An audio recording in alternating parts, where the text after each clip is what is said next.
జ్ఞానసభ ఆధ్యాత్మిక చర్చా వేదికకు స్వాగతం సుస్వాగతం.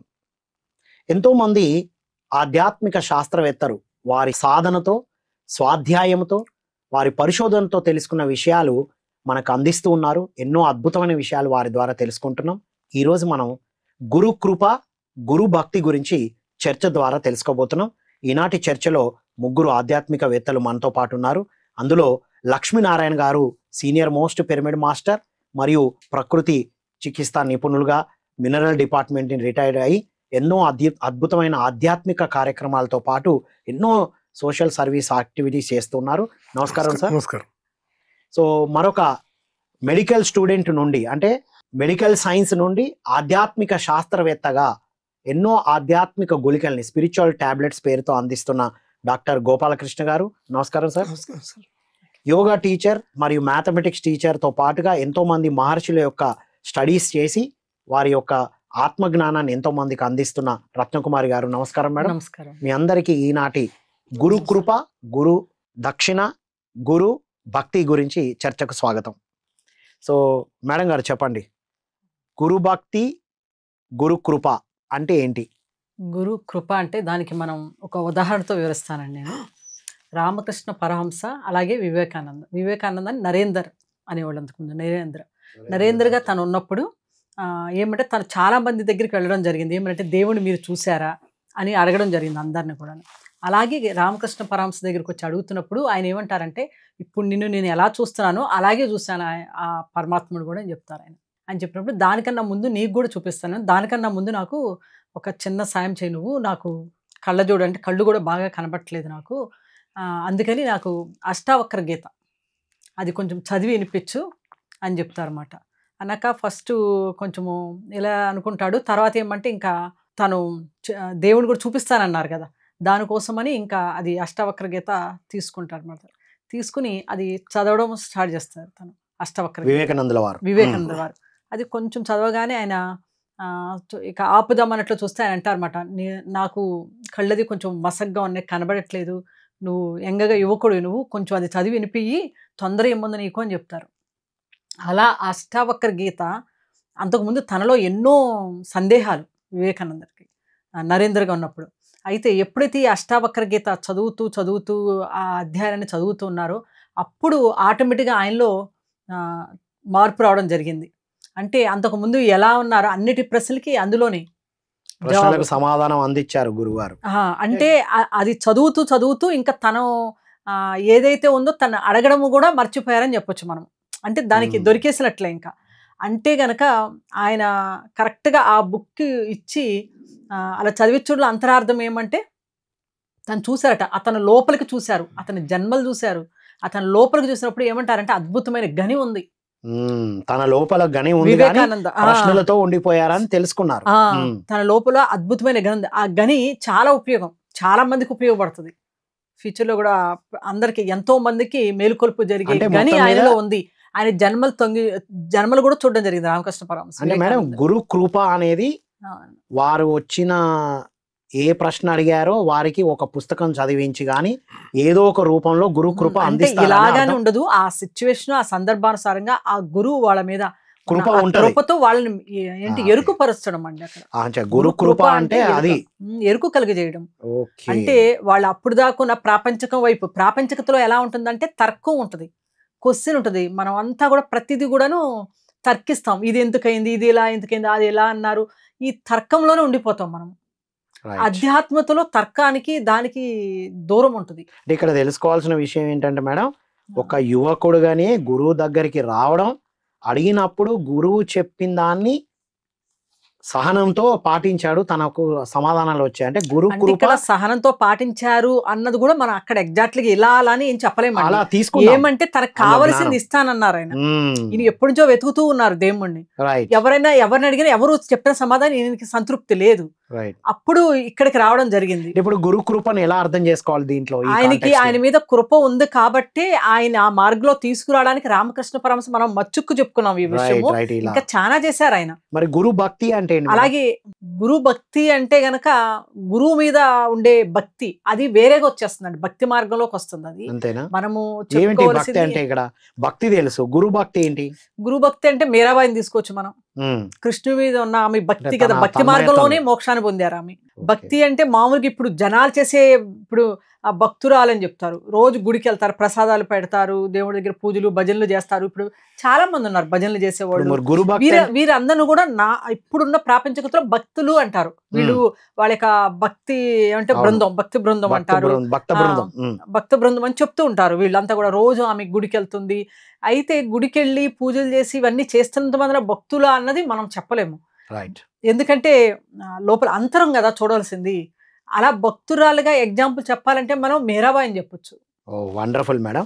సార్ సో బేసిక్గా ఇక్కడ గురు కృప అనేది ఇప్పుడున్న కాలం బట్టి నేను చూడడంలో పత్రి గారు ప్రతి ఇంటింటికి వెళ్ళి, ప్రతి ఊరికి వెళ్ళి, ప్రతి భాషలో ఉన్న ప్రజల దగ్గరికి, అన్ని రాష్ట్రాలు ఇంచుమించు, అలాగే అన్ని దేశాలు.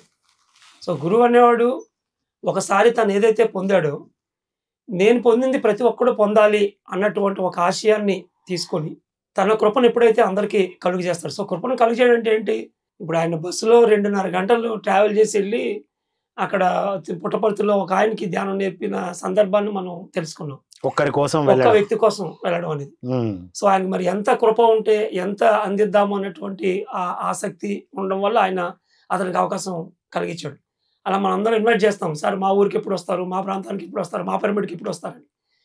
సో అన్నిటినీ ఒక కంట కనిపెట్టి ఎక్కడ అవసరం ఉందో అక్కడ ఆయన వెళ్ళి ఆయన ఇవ్వాలనుకున్నటువంటి జ్ఞానాన్ని వాళ్ళకి ఇచ్చి వాళ్ళని ఆ బాధల నుంచి విముక్తులు కలిగించడం అనేది జరుగుతూనే ఉంటుంది. సో గురువుగా తన బాధ్యత ప్రకారం అటు బాగా నేర్చుకొని తీసుకునేవాడికి, నేర్చుకోలేకుండా బ్యాక్ బెంచ్లో ఉన్నవాడికి ఇద్దరి మీద సరిసమానంగా కృప ఉండి, ఉంటది. కృప ఉండి, మరి ముఖ్యంగా ఎవడైతే తీసుకోలేడో వాడిని కూడా ఒక కంట కనిపెట్టి వాడికి ఒక దక్క ఇస్తాడు. అక్కడ ఉహుం, భగవద్గీతలో కూడా ఒక శ్లోకంలో ఒక్క పాలు మనం మార్పు తీసుకురావచ్చు అని ఉంటుంది. ఎప్పుడైనా ఇక్కడ గురువు అనేవాడు అలాగని మొత్తాన్ని వాడు 20-40 చేయలేము, ఎప్పుడు కూడా 20-21 చేయొచ్చు. ఆ ఒక్క పాలు మార్పు తీసుకురావడం దగ్గరే గురువు తాలూకు పాత్ర చాలా ముఖ్యం. ఆ కృప కోసమే మనం గురువుని వెంట పెట్టుకొని మనం ఉంటాం.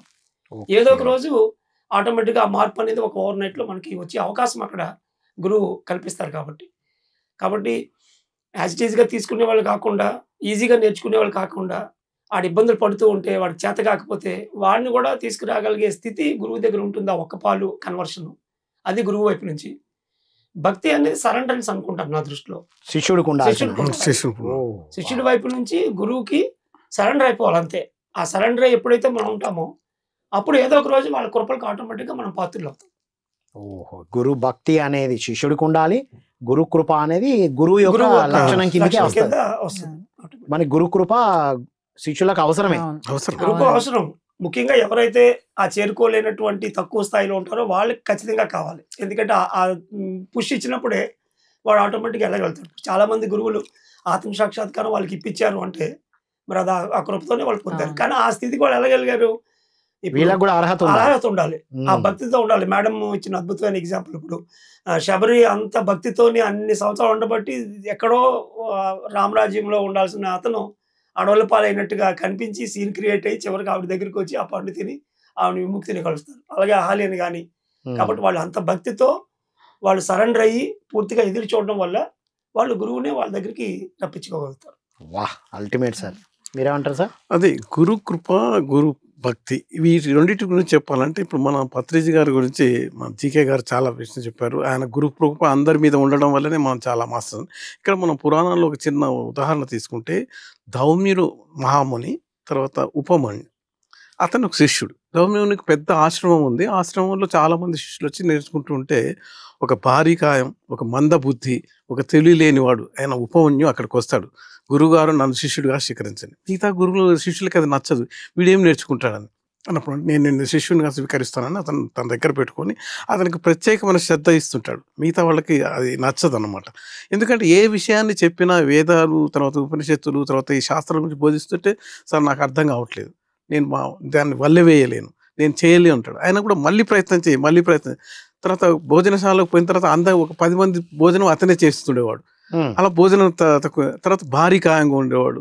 తర్వాత ఎవరైనా చూస్తే ఏం సమాధానం చెప్పలేకపోయాడు. అట్లా ఆయన కూడా వీళ్ళు మిగతా శిష్యులు అంటారు ఇలా ఇతన్ని ఉంచొద్దు, ఇతన్ని తీసేయాలంటాడు. అయితే నేను అంటాడు ఇతనికి ఒక పరీక్ష పెడతాను, తక్కువ భోజనం పెట్టేసేసి ప్రతిరోజు నువ్వు ఉదయం వెళ్ళి సాయంత్రం దాకా ఆవుల్ని మేపుకొని రావాలని అడవికి పంపిస్తే ఏం చేస్తాడు, అడవిలోకి పోయిన తర్వాత ఆకలి అవుతుంది. ఎందుకంటే అలాంటి అలవాటు పాలు పెట్టుకొని మొత్తం ఆవులు పాలు తాగుతూ ఉండేవాడు. అరే ఇంకా బలం ఎందుకు తగ్గట్లేదు, మామూలుగా రావట్లేదని తన దృష్టితో తెలుసుకుంటాడు ధౌమ్యుడు. ఓహో ఇలా చేస్తున్నావు, ఇది చేయడం, ఆవు పాలు పితకడం అనేది ఆవు మీద నీకు లేదు, ఇది నీ సొంత ఆవు కాదు, ఇది గురు కులానికి చెందిన ఆశ్రమం కాబట్టి నువ్వు పాలు తాగుతున్నావు. సరే గురుగారు అంటాడు. మళ్ళీ ఏం చేస్తాడు, ఇంకా ఆకలి భరించలేక ఎప్పుడైతే దూడలు ఆవు పితుక్కొని తాగుతున్నప్పుడు కొంత పాలు కింద పడిపోతున్నాయి. ఆ కింద పడిపోతున్న నీళ్ళలో ఉన్న దాన్ని తీసుకొని తాగడం మొదలు పెట్టాడు. అప్పటికి మరి అతనికి శరీరంలో తిరగబడితే అప్పుడు మళ్ళీ ధౌమ్యుడు చూసి ఇది ఇలాంటి తప్పు అవుతుంది, నువ్వు భూమిలో అది అశుద్ధం అయిపోయింది, తర్వాత పరిశుద్ధంగా లేదు, దానిలో నీకు ఆరోగ్యం దెబ్బతింటుంది, నువ్వు అలా తాగకూడదు అని మళ్ళీ నచ్చ చెప్పిన తర్వాత అప్పుడు ఏం చేస్తాడంటే మళ్ళీ వెళ్ళిన తర్వాత తను యొక్క ఆకలి మీద గురువుగారు చెప్పిన ఆజ్ఞ ప్రకారం శక్తిని అంటే ఆకలిని జయించే శక్తిని తెలుసుకోగలుగుతాడు. ఎప్పుడైతే ఆకలిని జయించుకోని శక్తి తెలుస్తాడో అతను మార్పు వచ్చేసేసి శాస్త్రాలని తెలుసుకోవడము, తర్వాత సన్మార్గంలో నడవడం, ఇవన్నీ తెలుసుకొని ఆ ధౌమ్యుడికి ఒక ముఖ్య శిష్యుడిగా ఎదిగి ఆ తర్వాత ధౌమ్యుడి తర్వాత అతను ఆ ప్లేస్లో అతను వెళ్తాడు. అంటే ఒక మంద బుద్ధిని గురు కృపతోటి ఒక విశిష్టమైన శిష్యుడు తర్వాత కాలంకి గురువుగా తీసింది అది అల్టిమేట్ సార్. అసలు అంటే గురు కృప అంటే గురువు ఏ మార్గాన్ని చూపిస్తూ అది మనకు కష్టం అనిపించినా అది గురు కృపలో భాగమే అనేది మనకు అర్థం అవుతుంది. ఆ తర్వాత ఇంకొకటి చూస్తే వాల్మీకి గారికి చాలా మంది శిష్యులు ఉంటారు. ఒకడు ఏం చేస్తాడు, దొంగ శిష్యు ఒకడు జాయిన్ అయిపోయేది. అతను మెల్లగా గురుకులంలో ఉన్న ఆశ్రమంలో ఉన్న విలువైన వస్తువులు దొంగలించడం మొదలుపెట్టాడు. అయితే ఇది మిగతా శిష్యులు చూసి ఈ శిష్యుడే చేస్తుండే తను ఎల్లగొట్టండి అంటే లేదు, అతనికి ఇంకో ఛాన్స్ ఇస్తాం. ఇంకా 2-3 విస్తరాలు తీసుకున్న తర్వాత అప్పుడు మిగతా శిష్యులందరూ బైకాట్ చేసి ఆ శిష్యుని ఉంచితే లేకుంటే అతని శిష్యుని నువ్వు దొంగతనం చేసిన చెప్పకుంటుంటే మాత్రం మేమందరం వెళ్ళిపోతాం.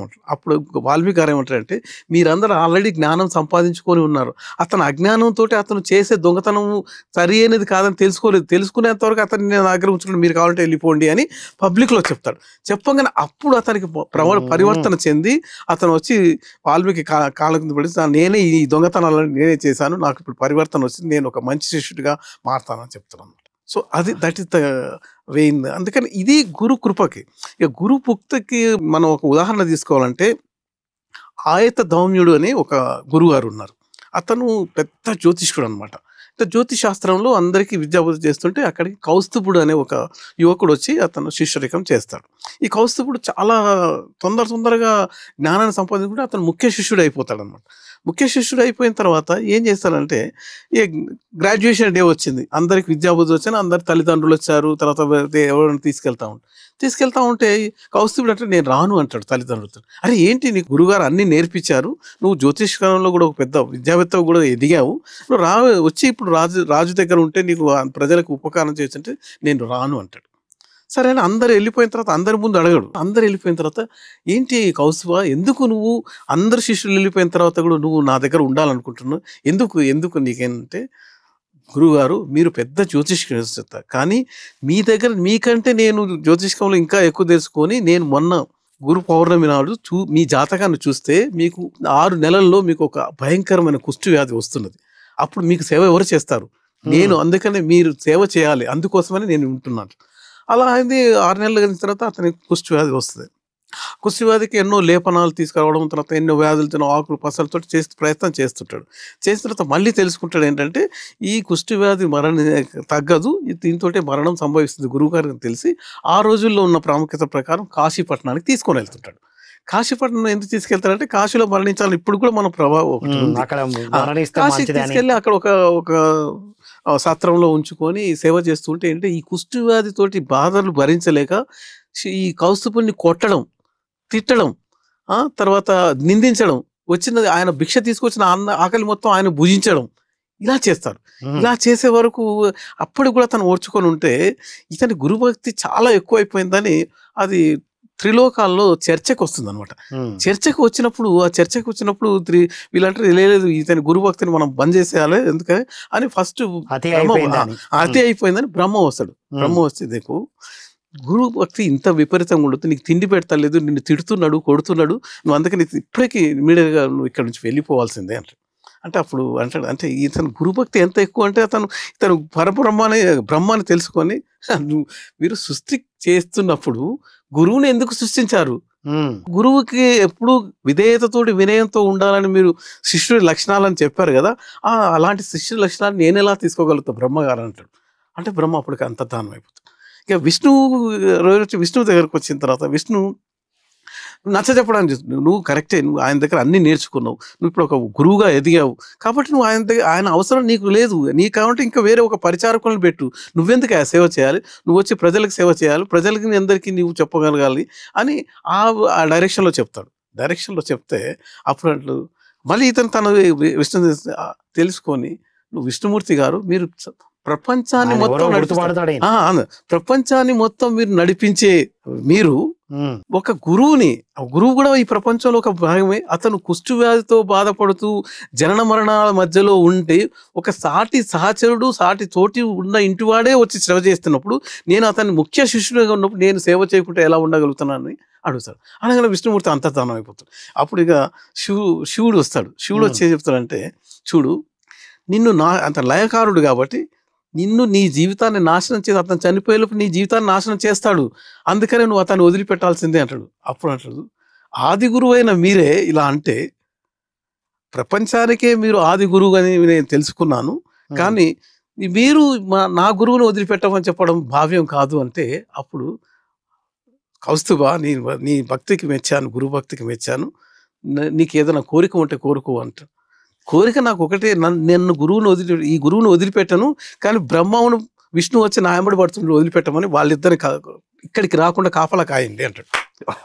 అనగానే అప్పుడు వాళ్ళిద్దరు కూడా ప్రత్యక్షమే నీ యొక్క అప్పుడు ఆయన ఈ స్తోత్రం చేస్తాడు గురుగీతలోది, గురు బ్రహ్మ గురు విష్ణు గురుదేవో మహేశ్వర, బట్ గురు సాక్షాత్ పరబ్రహ్మ గురు అంటే మీరు ముగ్గురు గురువులే, కానీ మీ గురువుల కంటే పరమ బ్రహ్మైన ఈ గురువే నా ఒక కూడా పరిచయం చేసి గురు గోవింద్ దాంట్లో కూడా చదివాను. సో అప్పుడు వాళ్ళని ఏమంటారంటే అది అతని యొక్క గురువు భక్తి అనమాట. సో ఇది పరాకాష్ఠ. అంటే సార్ గురువును మించిన శిష్యుడు కూడా ఎదుగుతాడు. గురువును మించిన శిష్యుడుగా ఎదిగి గురువు గురించే తెలుసుకొని, అంటే ఇంకోటి సార్ గురువు గురించి తెలుసుకునే స్థాయి వచ్చినప్పుడు గురువుని అపార్థం చేసుకొని దూరం వెళ్ళే ప్రమాదాలు కూడా ఉన్నాయి కదా సార్. చాలా మంది వెళ్తారు, కానీ అలాంటి వాడు కౌస్తుభుడు కాదు కాబట్టి మనం చెప్పుకోవాలి. ఎగ్జాంపుల్ మీరే అంటారు సార్. అంతే సార్, అవకాశం ఉంది అలా వెళ్ళడానికి, కానీ అలా వెళ్ళడానికి కారణం ఏంటంటే వాళ్ళు ఉన్నటువంటి అరిషడ్ వర్గాలు లేకపోతే అహంకారము అదే కారణం. దానివల్ల తప్పుగా అర్థం చేసుకొని వెళ్తారు. లా ఆఫ్ అట్రాక్షన్ నుంచి వీళ్ళు ఉన్నటువంటి లోపాలకు సరిపడా మళ్ళీ ఇంకొక తక్కువ స్థాయి గురువు దొరుకుతాడు, వాడి దగ్గర ఇబ్బందులు పడతారు. అప్పుడు వాళ్ళ ఉన్న తప్పును వాళ్ళు రిలీజ్ అయ్యి మళ్ళీ తిరిగి మొదటి గురువు దగ్గరికి మళ్ళీ ఆటోమేటిక్గా వస్తారు. కాబట్టి ఒక క్యారమ్ బోర్డులో పిక్కలు కొడితే రకరకాలుగా చెదిరితాయి. అదేవిధంగా ఎప్పటికప్పుడు మనలో మంచి ఉంటే మంచి గురువు దొరుకుతాడు, మనలో చెడు ఉంటే చెడు గురువు దొరుకుతాడు. ఇది అల్టిమేట్ పాయింట్ సార్. ఎందుకు కొంతమంది దగ్గరే ఉంటున్నారు, మిగతా వాళ్ళకి కనబడుతుంది ఇది సరికాదు అని కనబడ్డా అక్కడే ఎందుకు ఉంటున్నారు అన్నదానికి అల్టిమేట్ ఆన్సర్ చెప్పారు సార్. మన శక్తిని మన వైబ్రేషన్ బట్టే అలాంటి గురువు మంచిని బట్టి. ఇప్పుడు మరి హైయెస్ట్ గురువు ఉన్నారు, మనం లోయెస్ట్ లోనే ఉన్నా, మరి హైయెస్ట్ గురువుని మనం ఎలా కలుసుకోగలిగామంటారు? అక్కడ అవకాశం ఉంది, అంటే కొంత ప్రయాణం జరగాలి. అవన్నీ దాటి వచ్చాం కాబట్టి ఇప్పుడు హైయెస్ట్ గురువు అని తెలుసుకున్నా, గురు భక్తి ఉన్నా ఒక్కొక్కసారి అక్కడి నుంచి ఎందుకు వెళ్ళిపోవాల్సి వస్తుంది సార్? గురువు చెప్పేది సత్యమే, గురువు ద్వారా ఎదిగాము, అయినా సరే ఎందుకు? అంటే జీవిత ప్రణాళిక బట్టి. ఇప్పుడు ఒకే జీవిత కాలంలో if you meet the Buddha on the road kill him అని ఒక పుస్తకం ఉంది. ఇక్కడ అంటే నేను ఒకటి చెప్పదలుచుకున్నాను ఏంటంటే, గురువు ఒక సిద్ధాంతాన్ని ప్రచారం చేసి దాన్ని ప్రపంచవ్యాప్తం చేస్తాడు. ఒక ఉదాహరణకి మహేష్ గురువు గారు, మహర్షి మహేష్ గురువు గారు ఏంటంటే అస్ట్రల్ ట్రావెల్ తర్వాత అంటే ట్రాన్స్జెండర్ మెడిటేషన్ గురించి బాగా చెప్పారు. అయితే రవిశంకర్ గురువు గారు ఆయన శిష్యుడిగా చేరాడు, ఒక 10 సంవత్సరాలు నేర్చుకున్నాడు. నేర్చుకున్న తర్వాత ఆయన యొక్క సిద్ధాంతాలు కొద్దిగా మార్పు చేసి సోహాన్ని కనిపెట్టాడు. అంటే సుదర్శన చక్రం తోటి అహా బ్రహ్మసి అనే దాన్ని తెలుసుకొని నువ్వు బ్రహ్మలో లీనం కావాలి అని దాన్ని ప్రచారం చేయబడింది. అప్పుడు కాబట్టి ఆయన వేరే పరంపరని తీసుకొచ్చాడు. పర్పస్ అలాంటి మారినప్పుడు మన ఎప్పుడైతే purpose ని purpose తెలుసుకొని purpose వేరు. దాన్నే రిఫైన్డ్ గా రిఫైన్ గా అంతే. చేశాను. అలాగే పత్రిజీ గారి దగ్గర కూడా చాలా మంది శిష్యులు మనం చేరాము.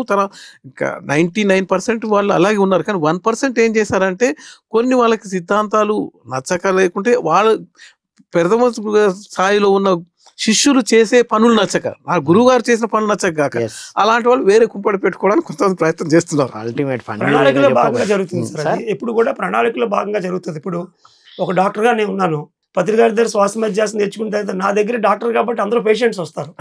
సో నా తాలూకా గోలు వాడుకున్న అనారోగ్యాన్ని తగ్గించడం, దానికి కావాల్సిన జ్ఞానం ఇవ్వడం. పత్రికారి తాలూకా రోలు ఆయన మోక్షం ఇవ్వడం, వచ్చిన వాళ్ళ జన్మ ఆకర్షించడం. అందుకనే సార్ నేను కలిసినప్పుడు అన్నవరంలో 2003లో జీకే ఈ రోజు నుంచి నీ దారి వేరే నా దారి వేరే, నువ్వు వచ్చిన వాళ్ళందరికీ ఆ గుళికలు రాసి ధ్యానం చెప్తూ జ్ఞానంతో నువ్వు వాళ్ళకి ఆరోగ్యం ఇవ్వు, నేను నా మోక్షం వైపు నేను ప్రయాణం చేస్తాను, మన ఇద్దరు దారులు ఈ రోజు నుంచి వేరైపోయాను ఆయనే ప్రత్యక్షంగా నాకు 2003 జనవరి 16వ తేదీని నాకు చెప్పడం జరిగింది. ఆ రోజు నుంచి లైఫ్. అందువల్ల ఇక్కడ ప్రతిసారి మనం అది ఒక వేరు కుంపటి అన్నటువంటి పదంతో దాన్ని వైపు అవసరం లేదు. ఎందుకంటే పర్పస్ ఒక్కొక్కరు ఒక్కొక్క పర్పస్ తీసుకొని వస్తాం. నేర్చుకునేంత వరకు గురువుతో ఉండి అభ్యసించిన తర్వాత గురువు తాలూకా పర్పస్ లోనే మనం ఉంటే గురువుతో వెనబడే ఉంటాం.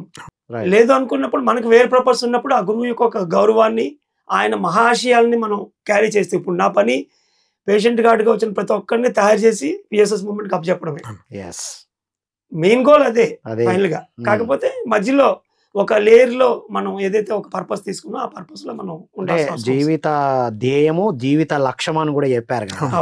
జీవిత ధ్యేయం అందరిది ఒకటే అయినప్పటికీ జీవిత లక్ష్యం ఒక్కొక్కరిది. ఇప్పుడు మీరు డాక్టర్ గా ఉన్నారు, మేము ట్రైనర్ గా ఉన్నాము, వారు టీచర్ గా ఉన్నారు, వీరు సోషల్ సర్వీస్ ఆర్గనైజేషన్ లో ఉన్నారు.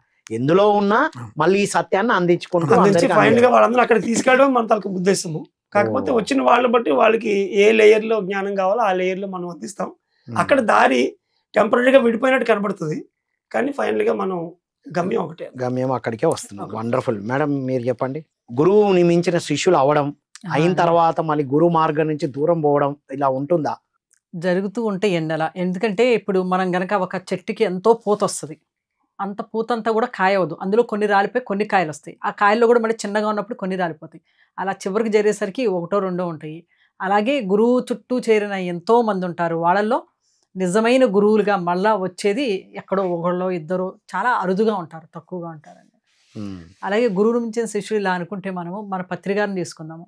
సదానంద యోగి మన పత్రికారి గురువు గారు, ఆయన ఈ ఆనాపానసతి గురించి చెప్పారు, ధ్యానం చేయించారు అన్నారు. మరి ఆయన ఎంతమంది తెలుసు? పత్రికారి ద్వారానే ఆయన తెలుసు. చాలా మంది శిష్యుల ద్వారానే గురువు బయటకు వచ్చారు. లేకపోతే సదానంద యోగి అంటే ఆయన ఎవరో అసలు మనకి ఎవరికి తెలియని కూడా తెలియదు. ఆయన అసలు ఎక్కడికి వచ్చారని కూడా తెలియదు మనకి. ఎప్పుడో ఆ కాలంలో ఎవరైనా ఆయనతో గడిపిన వాళ్ళో తెలుస్తుంది, కానీ మిగతా ఎవరికి తెలియదు కదా. ఒక్క పత్రికారి మూలకనే ఆయన చిరస్థాయిగా ఉండిపోయారు అందరి హృదయాల్లో కూడాను. ఇది మనం ఎగ్జాంపుల్ గా చెప్పుకోవచ్చండి.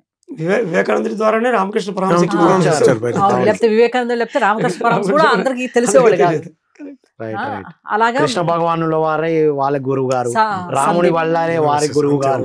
వాళ్ళ గురువుల పేర్లు కూడా మనం ఎక్కువ సార్లు వాడడం, వాళ్ళని చూస్తాం. ఎగ్జాంపుల్ ఉన్న శిష్యులే కనబడుతూ ఉంటారు.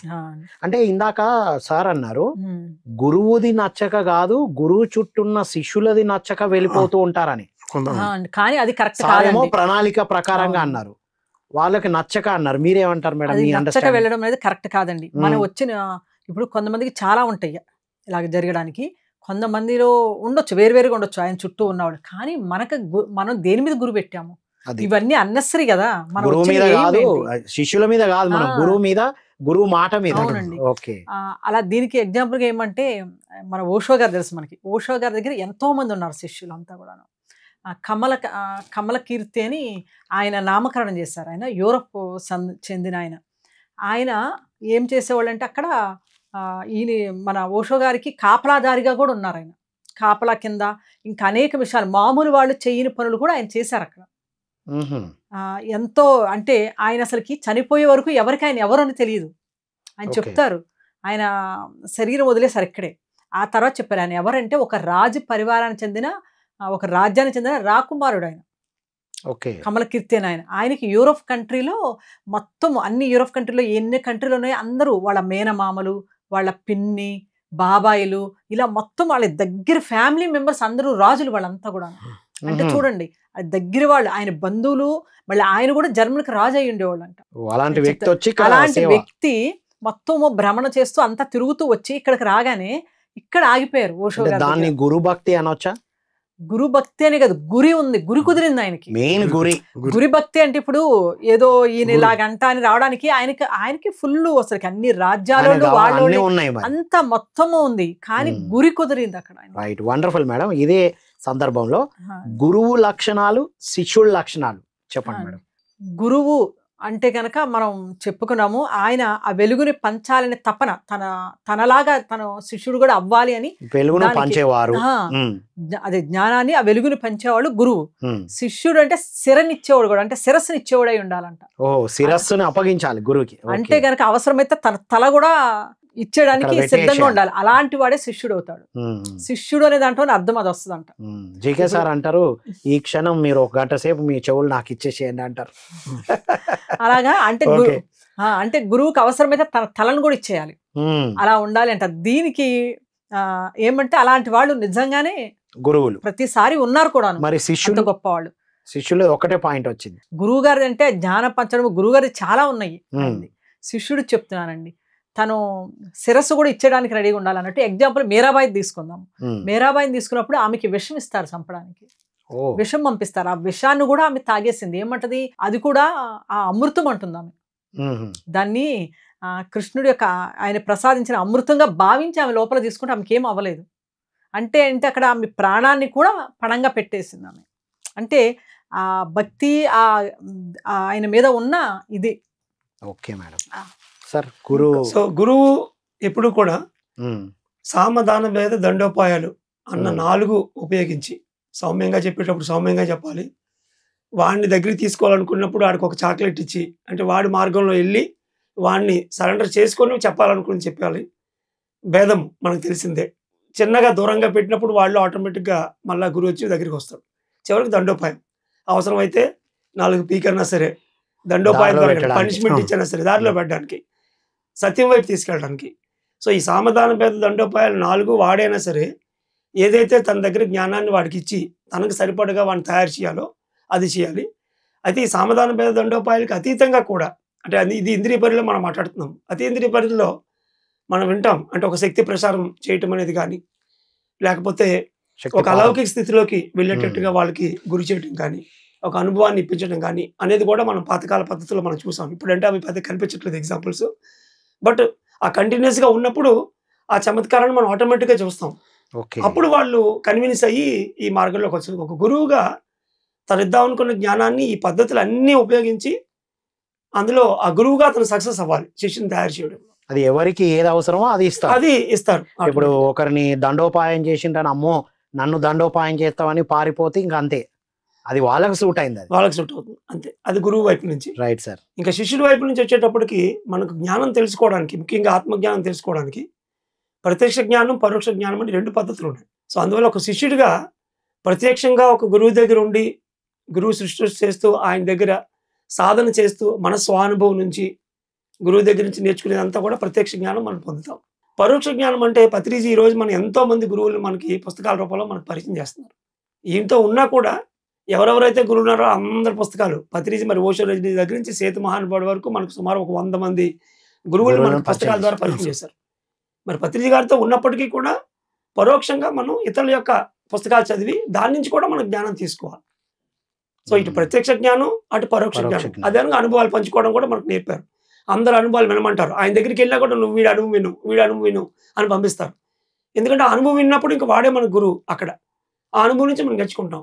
కాబట్టి ప్రత్యక్షంగా మన స్వానుభవంతో గురువుతో నేర్చుకోవాలి. అదేవిధంగా పరోక్షంగా అటు సజ్జన సాంగత్యంతో మన స్వాధ్యాయంతో ఎంతో మంది గురువుల నుంచి, ఒక ఎలా అయితే 9 ఎన్నో పువ్వుల నుంచి మకరందం సేకరిస్తుందో అలాగా జ్ఞానం తీసుకోవడం అనేది ముఖ్యం. ఇక్కడ జ్ఞానం తీసుకోవడం అనేది ముఖ్యం. శిష్యుడు జ్ఞానం తీసుకోవాలంతే. అది ప్రత్యక్షంగా తీసుకుంటామా, పరోక్షంగా తీసుకుంటామా, స్వానుభవంతోనా, ఇతరుల అనుభవాన్నా అన్న రెండింటికి మనం సరిసమానంగా ఉంటేనే ఈ అబ్స్ట్రాక్ట్ సైన్స్, అంటే ఏదైతే కనిపించదో ఆత్మలు అటువంటివి, దాన్ని అర్థం చేసుకోవడానికి మనం పరిపూర్ణంగా తయారు. అంటే ఇప్పుడు వండర్ఫుల్ పాయింట్ చెప్పారు సార్. ఇప్పుడు పత్రిజీతో మనం ప్రత్యక్షంగా జ్ఞానం తీసుకున్నాం, ప్రత్యక్షంగా వారి శక్తి జ్ఞానంతో అనుసంధానం అయి ఉన్నాం. ఇప్పుడు చాలా మంది పిఎంసి ద్వారా పరోక్షంగా పత్రిజీని చూస్తూ వారి జ్ఞానాన్ని శక్తిని తీసుకుంటూ పుస్తకాలు చదువుతున్నారు. సేమ్ అలైన్మెంట్ అయినా శిష్యులే అంటారా? అది అంతే దాని ద్వారా అవుతుంది. వాళ్ళు ఫీల్ అవుతున్నారు మేము మీరు ఎప్పుడైతే పిఎంసి ఛానల్ లేదా ఇప్పుడు ఇందాక మాట్లాడుకున్న గూగుల్ తీసుకొచ్చారో ఇది ఇంక ప్రింటింగ్ ప్రాసెస్ అనమాట. అప్పుడు ఏంటంటే ఆయన ఒక మోసం తయారు చేశారు. ఒకసారి తయారైన తర్వాత ఇంకా దాన్ని జెరాక్స్ తీయాలంటే మరి ప్రచార సాధనాల నుంచి అవుతుంది. ఎక్కడైనా జ్ఞానం ఇంపార్టెంట్. ఇక్కడ ఆయన ఉన్నా లేకపోయినా కానీ ఆయన జ్ఞానాన్ని తీసుకోవాలి. పత్రి గారు ఒక 10 సంవత్సరాలు అయిన తర్వాత ఇంకా ఆయన ఒకటే చెప్పేవారు, నేనేం చెప్దాం అనుకున్నానో అదంతా కూడా పుస్తకాల్లోని క్యాసెట్లో ఉంది, ధ్యానం చేయండి, ఆ పుస్తకాల్లోనూ చదవండి, ఇంతకు మించి నేను చెప్పడానికి ఇంకేమీ లేదు అని ఎన్నో మీటింగ్స్లో ఆయన ఒక మాటతో ఇంకా క్లోజ్ చేసిన సందర్భాలు కూడా ఉన్నాయి. Yes sir, true sir. Madam మీరు ఇంకేమైనా యాడ్ చేస్తారా? శిష్యులు గురించి చెప్పాలి అంటే గనక ఇందాక మనం చెప్పుకున్నట్టు ఒక గురువు మీద గురి ఉన్నప్పుడు ఖచ్చితంగా ఆ గురువుని ఫాలో అవడం అనేది జరుగుతుంది. Okay sir. ఇప్పుడు గురువుకి ఉండే లక్షణాలు అంటే ఒక మంచి గురువు, సద్గురువుకు ఉండే లక్షణాలు, ఒక మంచి శిష్యుడు అంటే ఆయనకు ఉండే లక్షణాల గురించి మనం కొద్దిగా విశ్లేషిస్తే ఏంటంటే, గురువు అనేవాడు ముందు శాంత స్వభావంగా ఉండాలి, కామ క్రోధ హర్షడ్ వర్గాలను జయించి ఉండాలి, సంపూర్ణ జ్ఞానం కలిగి ఉండాలి, తర్వాత నిస్వార్థంగా శిష్యులకి జ్ఞానబోధ చేయగలిగేటట్టు ఉండాలి, నిగర్విగా ఉండాలి, తర్వాత మన శిష్యుల జీవితాల్లో వచ్చే సమస్యలకు సమాధానం చెప్పేవాడిగా ఉండాలి, ఒక శిష్యులకు ఒక ఉదాహరణగా ఒక స్ఫూర్తిగా ప్రదాతగా ఉండాలి, తర్వాత అతని సొంతంగా ఆత్మ అనుభూతిని చెంది ఆత్మజ్ఞానాన్ని సంపాదించుకొని అనుభవించి ఆ ఆత్మజ్ఞానాన్ని అందరికీ అందించి ఆత్మాధిక ఎదుగుదల కోసం ప్రయత్నం చేయాలి శిష్యులు ఎదిగేటట్టు.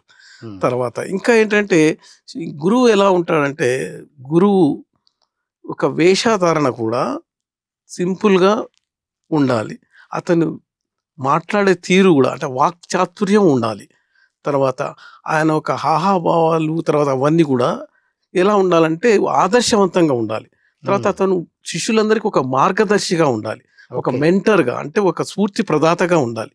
సో ఇవన్నీ గురువుకు ఉండాల్సి ఉంది. అలాగే శిష్యుడికి ఏముండాలి, శిష్యుడికి ముందు గురువు పైన నమ్మకము విశ్వాసం ఉండాలి, అది లేనిది ఏం కాదు. తర్వాత వినయం విధేయత ఉండాలి, తర్వాత తన ఆశయాలు కోరికలని పక్కన పెట్టేసేసి గురువుగారు చెప్పే విషయాలను ఆకలింపు చేసుకునే శక్తి నైపుణ్యం పెంపొందించుకోవాలి. తర్వాత గురువుని అంటే శరణాగతి అయిపోవాలి. గురువుకి శరణాగతి అయినప్పుడు అతను ఎంత ఎత్తైనా ఎదగడానికి గురువు ఆ శిష్యుడికి దోహదం చేస్తాడు. తర్వాత గురువుతో విన్నమతతోటి తర్వాత వినయంతో ఏం చెప్తున్నాడు అనేది దీర్ఘంగా లోతుగా ఆలోచించి వాటిని తన దాంట్లో అంతరార్థాన్ని కూడా బాహ్య అర్థంగా అంతరార్థం తీసుకుని తర్వాత వీలైనంతసేపు గురు సేవ కూడా చేయడానికి ముక్తుడుగా ఉండాలి, అంటే ఎప్పుడు రెడీగా ఉండాలి. కొంతమంది విద్యార్థిగా ఉండాలనుకుంటారు కానీ శిష్యుడిగా ఉండదలుచుకోలేదు. శిష్యుడు అనేవాడు అంటే గురు సేవ చేస్తూ శిష్యరికం చేస్తూ గురు పరంపరలో విషయాలని తెలుసుకొని ఒక గురువుగా ఎదగగలగడం అన్నమాట. గురు సేవ కూడా ఉంది, గురు సేవ ఎదగడంలో. తర్వాత గురు భక్తి అంటే ఇక్కడ ఏంటంటే, నేను మేడం చెప్పిన దాని కొద్ది డిఫరెన్స్. భక్తి అంటే ఒక సత్యము పైన ఉండే విశ్వాసము ఆచారం చేసినట్టు. ఇక్కడ గురు భక్తి అంటే గురువు మీద భక్తి ఉండాలని కాదంటే, గురువుని భగవంతుడిగా మనం చూస్తాము కానీ అట్లాంటి గురువుని పూజించి సత్కరించడం కాదు. అంటే గురువు యొక్క మాటలు, గురువు యొక్క ప్రేమని తెలుసుకొని ఇతర శిష్యులు కానీ ఇతర ప్రజల మీద కూడా భక్తి అంటే ప్రేమ ఉండడం అన్నమాట. వారిని అది తీసుకొని ప్రసాదం లాగా పంచడం. సో అది తర్వాత ఇంకోటి అంటే సత్యాన్ని తెలుసుకోవడం అనేదే గురువు దగ్గర ఒక శిష్యుడికి ఉండాల్సిన ముఖ్య లక్షణం ఉంటుంది. సత్యము అంటే ఏంటి, ఇక్కడ సత్యము అంటే ఏంటంటే జగత్ మిథ్య బ్రహ్మ సత్యం అనే ఒక విషయాన్ని గురువుగారు చెప్పినప్పుడు కొంతమంది నమ్మరు. ఏంటి సార్, నేను ఇప్పుడు కనబడే ప్రపంచాన్ని అంతా ఉన్నది, ఇదే భౌతిక శరీరమే నాది అని తెలుసుకుంటూ ఉంటారు. గురూజీ చెప్పిన పారాడాక్స్ కూడా అర్థం చేసుకోవాలి, రెండు వైపులా ఒకటి కనబడుతుంది. Wonderful sir. మనం క్లోజింగ్ వచ్చేస్తున్నాం మేడం. మరి పత్రిజీ ఏమన్నారు, మనకు ఈ గురు భక్తి అసలు గురువే లేరన్నారు, ఈ పదాలే లేవన్నారు, కానీ మనం గురు దక్షిణ అయితే ఇవ్వాలి కదా. ఏమిటి? ఇప్పుడు మనం పిరమిడ్ మాస్టర్లుగా గురువులుగా తీర్చిదిద్దిన వారికి మనం గురు దక్షిణ అని ఏ రూపంగా ఇవ్వాలంటారు? ఎలా అయితే మన పత్రి గారు తయారు చేస్తారో మనం అలాగా ఇతరులు తయారు చేయడం అంటే గైడ్ చేయడం ఆహా, వాళ్ళలాగే. ఇక్కడ అర్థం ఏంటంటే తయారు చేయడం అంటే గైడ్ చేయడం అంటే ప్రేరణగా ఆయన మనకి ఏదైతే విషయాలు ఎలా అయితే ఆత్మ మార్గంలో వెళ్ళడానికి మన ఆత్మతో మనల్ని ఉద్ధరించుకోవడానికి ఏ అయితే విషయాలు తెలియజేసి ఏ విధంగా వెళ్ళాలని మార్గాన్ని చూపించారో ఆ మార్గంలో వెళుతూ ఈరోజు మనం ఉన్న స్థితి నుంచి ఉన్నత స్థితికి వెళుతున్నాము. అదే విధంగా ఇతరులకు కూడా మనము సహాయం చేయాలి, ఇతరులకు కూడా సహాయం చేయాలి. మనం అలా అందుకున్నాము. ఇప్పుడు మనం ఒక ఫ్రూట్ తిన్నాము, చాలా రుచిగా ఉంది, మనకు కూడా చెప్పారు ఈ ఫ్రూట్ తినండి చాలా బాగుంది, అది మనం తిన్నాము. అలాగే మనము ఇతరులకి అది తెలియచేయాలి కదా. అలాగే ఏ జ్ఞానాన్ని అయితే మనం మన గురువు దగ్గర నుంచి తీసుకున్నామో ఆ జ్ఞానాన్ని మనము ఇతరులకి అందించాలి. అదే తపనతో మనం ఏదైతే తెలుసుకున్నామో అది ఇతరులు కూడా వాళ్ళు కూడా తెలుసుకోవాలనే ఇదితో మనం కూడా ముందుకు వెళ్ళి ఇతరులకి అందించాలనేది మెయిన్ ఇక్కడండి. Wonderful madam. Sir so almost madam చెప్పిన మాటలతో నేను ఏకీభవిస్తూనే దానికి ఒక చిన్న సూపర్ స్పెషలిస్ట్ని యాడ్ చేయదలుచుకున్నాను. అదేంటంటే పత్రిజీ ఉన్న కాలంలో ఆయన మనకి చేయవలసిన 3 చేయకూడని 3 అని చెప్పి వెళ్ళిపోయారు ఆయన. ధ్యానము, స్వాధ్యాయము, సజ్జన సంగత్యము. కానీ ఒక 25 సంవత్సరాలు 30 సంవత్సరాలు ఆయన ప్రయాణంలో ఈరోజు ఎన్నో ప్రాజెక్ట్స్ వచ్చాయి. ఎందుకంటే ఒక 30 years గ్యాప్ తర్వాత ఇప్పుడు వచ్చే వాళ్ళకి ఈ పిఎంసి ఛానల్ ఉంటేనే దీని ద్వారానే వాడు తెలుసుకోగలుగుతాడు. కాబట్టి పిఎంసి ఛానల్ ఆయన ఉన్నప్పుడే దీన్ని ప్రతిపాదించారు. సో గ్రామాల్లోనూ ఒక ఫోన్ చేతిలో ఉన్నవాడికి పత్రిజీని పరిచయం చేయాలంటే ఆ ఫోన్లోకి పిఎంసి ఛానల్ తలకి కార్యక్రమం రావాలి అంటే దానికి డబ్బులు కావాలి. కాబట్టి సంపన్నులు వాళ్ళు డబ్బులు ఇచ్చి పత్రిజీ ఇచ్చిన ప్రాజెక్ట్స్లో పెద్ద పిరమిడ్లు కట్టాలి, ఇటువంటి పిఎంసి ఛానల్స్ ఎస్టాబ్లిష్ చేయాలి. అంటే ఏదైతే ఒక ప్రసార మాధ్యమంగా పత్రిజీ లేకపోయినా కానీ ఆయన పుస్తకాలు, ఆయన క్యాసెట్లు, పిఎంసి ఛానల్స్, మరి పిరమిడ్ తాలూకా శక్తి కేంద్రాలు ఇవే ప్రజలకి ఆయన తాలూకా ఆశయాన్ని అందించేటువంటి ప్రచార సాధనాలు. కాబట్టి సంపన్నులు వీటి తాలూకా బాగోగులు చూసుకొని వీటిని కనుక బతికిస్తే ఆటోమేటిక్గా పత్రిజీ ఆశయాలు అనేవి తర్వాత అందరికీ ఆటోమేటిక్గా వెళ్తాయి. ఎవరైతే జ్ఞాన మార్గంలో ఉన్నారో, సమయాన్ని వెచ్చించి జ్ఞానాన్ని నేర్చుకొని దాన్ని అందరికీ పంచివ్వగలరో వాళ్ళు ఏ విభాగంలో ఉంటే వాడికి కూడా అడ్మినిస్ట్రేటివ్ విభాగంలో బాగా ఇష్టం ఉందనుకోండి, వాడు పత్రిజీ స్థాపించిన పిరమిడ్ పార్టీ ఆఫ్ ఇండియాని ప్రామాణికంగా తీసుకొని వాడు ఒక సోక్రటిస్లా తీర్చిదిద్దుకొని ఆశయాలతో ఉన్నటువంటి ఒక పార్టీని ప్రపంచం మొత్తం మీద ఎస్టాబ్లిష్ చేయాలి. అది వాడి దిశ. అలా ప్రతి ఒక్కరికి ఎవరైతే ఒక కళాకారుడిగా ఉన్నాడో పత్రిజీ చక్కగా సంగీత ధ్యానాలు, నాట్య యోగా ఇవన్నీ కూడా పత్రిజీ ఉన్నప్పుడే సరస్వతిని ధ్యానానికి అందించారు. దాన్నే మనం ఇప్పుడు ఆనంద బ్రహ్మగా చెప్పుకుంటున్నాం. ఇలా ప్రతి ఒక్కరూ వారి స్థాయిలో చిన్నప్పటి నుంచి వాడుకున్నటువంటి ఆసక్తిని బట్టి ధ్యానాన్ని, శాకాహారాన్ని కలుపుతూ పిరమిడ్ శక్తిని వారుకున్నటువంటి ఆశయంతో ప్రజల్లోకి ఈ జ్ఞానాన్ని తీసుకెళ్లే దిశగా ఆ ప్రాజెక్ట్ని ఎన్నుకొని దాంట్లో పనిచేస్తే చాలు. వావ్, ఇది అల్టిమేట్ సార్. అంటే ఎవరు ఏ జీవిత లక్ష్యంలో ఉంటే దాంట్లో ఇది ఎంటర్ చేయడం. కళాకారులు గనుక ఉంటే ధ్యాన సాధకులై దీన్ని ఆనందో బ్రహ్మ నాట్యం ద్వారా, గానము ద్వారా, సంగీతం ద్వారా అందియచ్చు. ఇప్పుడు మేము ట్రైనర్, కౌన్సిలర్ అయితే దీన్ని మెడిటేషను, ఈ ఫ్లూట్ వినడం, ఈ పుస్తకాలు ఇవ్వడం చేస్తూ ఉండాలి. సంపన్నులు అయితే పిఎంసి సపోర్ట్ చేయాలి, పెద్ద పిరమిడ్లకి సపోర్ట్ చేయాలి, ధ్యాన యజ్ఞాలకు సపోర్ట్ చేయాలి. వాళ్ళు సంపన్నులుగా ఎందుకు వచ్చారు? ఆ డబ్బుల్ని 10 మందికి పత్రిజీ ఆశయాల ద్వారా ధ్యానాన్ని అందరికి ఇచ్చి అందరిని ఆనందపరచడానికి. ఎందుకంటే చెప్పారు కదా, చేయవలసినవి చేస్తే పొందవలసినవి పొందుతాం. మనం ఆనందం ఇస్తే ఆనందం పొందుతాం, జ్ఞానం ఇస్తే జ్ఞానం పొందుతాం, పంచితే పంచబడుతుంది. ఇవన్నీ మనకు పత్రిజీ అందించారు. కాబట్టి శిష్యులుగా ఇప్పుడున్న కాలంలో మనం చేయాల్సింది ఆయన ఆశయాలను ఇవ్వడానికి ఎవరికి ఏ రోలు, ఏ అర్హత, ఏ స్థాయి ఉందో అది ఎన్నుకొని దాంట్లో పూర్తిగా చేస్తే చాలు. ఎంచుకోవడం ఎలా సార్? ఆ ధ్యాన మార్గంలో వాళ్ళకి వచ్చే అనుభవాలు బట్టి అర్థమవుతుంది. లేదా మీలాంటి వాళ్ళని కాంటాక్ట్ చేస్తే మీరు చెప్తారు ఎందులో సూట్ అవుతారు అనేది. పత్రిజీ పుస్తకాల్లోనే ఉంది సార్, ఆయన పుస్తకాలు చాలా క్లియర్ గా ఉంది. Wonderful sir. సార్ మీరేమంటారు? ఇది ఏంటంటే పత్రిజీ గారు ఇచ్చిన సందేశాలు కానీ, ఇచ్చిన జ్ఞానం కానీ, ధ్యాన పద్ధతులు కానీ మనం నేర్చుకున్నప్పుడు వారి పరిస్థితుల్లో వారి రంగాల్లో వాళ్ళ నైపుణ్యాన్ని బట్టి వాళ్ళు ఉదాహరణకి ఏంటంటే ఒక రామానుజ గారు శిష్యుడిగా ఉన్నప్పుడు వాళ్ళ గురువు గారు ఏం చెప్తారంటే గాయత్రి మంత్రం చెప్పి ఇది ఎవరికి చెప్పకూడదు అంటారు. అప్పుడు శ్రీరంగంలో ఉన్నప్పుడు అయితే ఇమ్మీడియట్గా ఏం చేస్తాడు, పోయి ఆ గుడి ఒక గోపురం మీద ఎక్కేసి ప్రజలారా మీరందరూ రండి మీకు గాయత్రి మంత్రం నేర్పిస్తున్నా అంటాడు. అంటే తనకు ఏదైతే జ్ఞానాన్ని నేర్చుకున్నాడో ఇమ్మీడియట్ గా ఇతరులకు పంచుతున్నారు. వ్యతిరేకం లేదు. అంటే అలాగే మనకు పత్రిజీ గారు చెప్పిన సందేశాలు కానీ, పత్రిజీ ఆత్మాధిక విద్యని కానీ అందరికీ మనం అందించాలి. దీంట్లో మన లయన్స్ క్లబ్లో ఏంటంటే ఒక స్లోగన్ ఉంటుంది అనమాట, టైం, టాలెంట్, ట్రెజర్. అంటే మీరు ఈ లయన్స్ క్లబ్ లో పని చేయాలంటే ఈ మూడిట్లో ఏదో ఒకటి ఇవ్వాలి. సమయం అని ఇవ్వాలి, ట్రెజర్ అంటే ధనం అని ఇవ్వాలి, లేకుంటే టాలెంట్.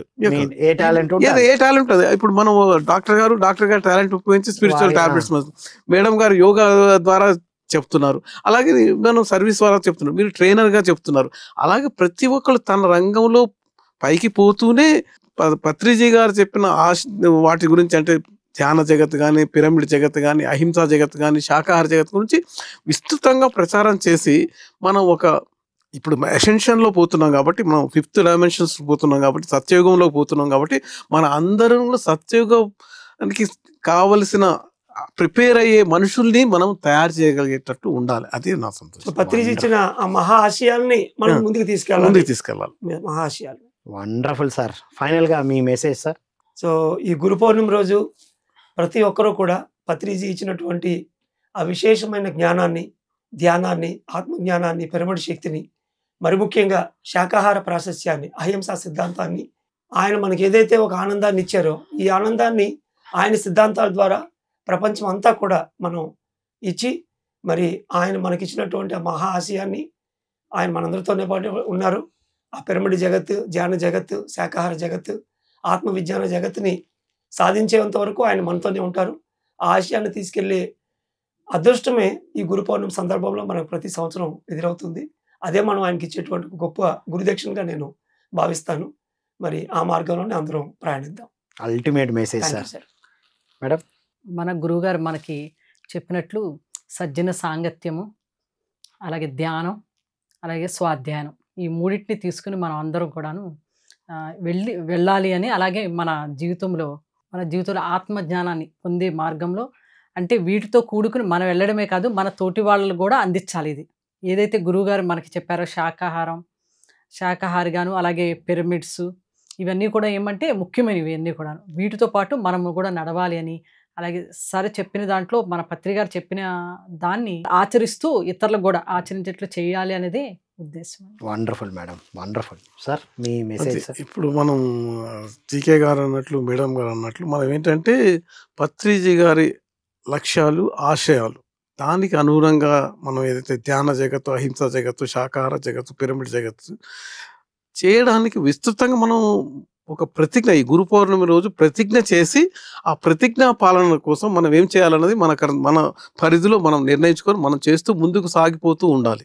అలా సాగిపోతుంటే ఈ గురు పౌర్ణమి ఇంకో గురు పౌర్ణమి వచ్చే వరకు కొన్ని సంవత్సరాల్లో మనం ఈ ప్రపంచాన్ని మొత్తం ధ్యానమయం చేయడం, అహింసామయం చేయడం, శాకాహారమయం చేయడం, పిరమిడ్మయం చేయడం తప్పక సాకారం అవుతుంది. అది పత్రిజీ గారి సంకల్పము, పత్రిజీ ఆశ.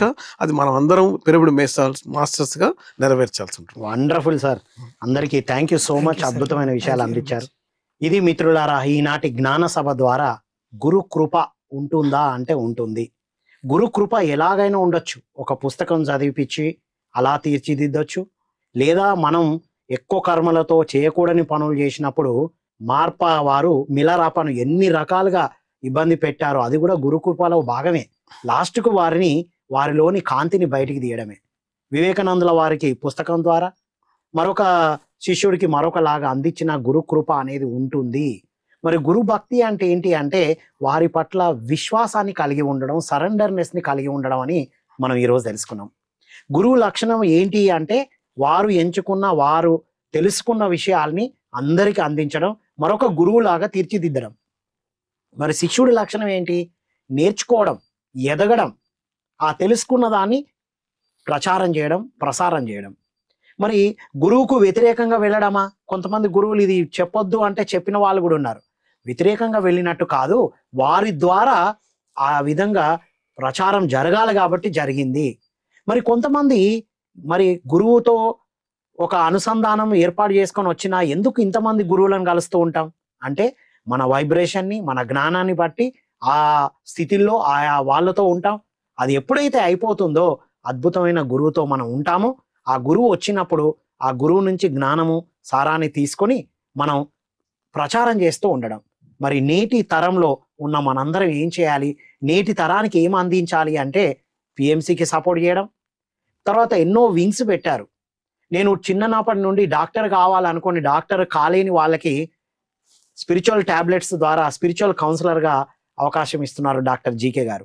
పత్రిజీ మనకేం చెప్పారు, కార్పొరేట్లో ఇవన్నీ అందించాలోయ్, ట్రైనర్గా అందించాలోయ్ అన్నారు. అంటే కార్పొరేట్ కంపెనీలో ఈ ఆధ్యాత్మిక శాస్త్రాన్ని మనం తీసుకువెళ్ళడం జరిగింది. అంటే మీరు ఎందులో ఉన్నారో అందులోనే ఈ 3 విషయాల్ని శాకాహారం, ధ్యానం, పిరమిడ్ శక్తిని ప్రచారం చేస్తూ ఉండాలి.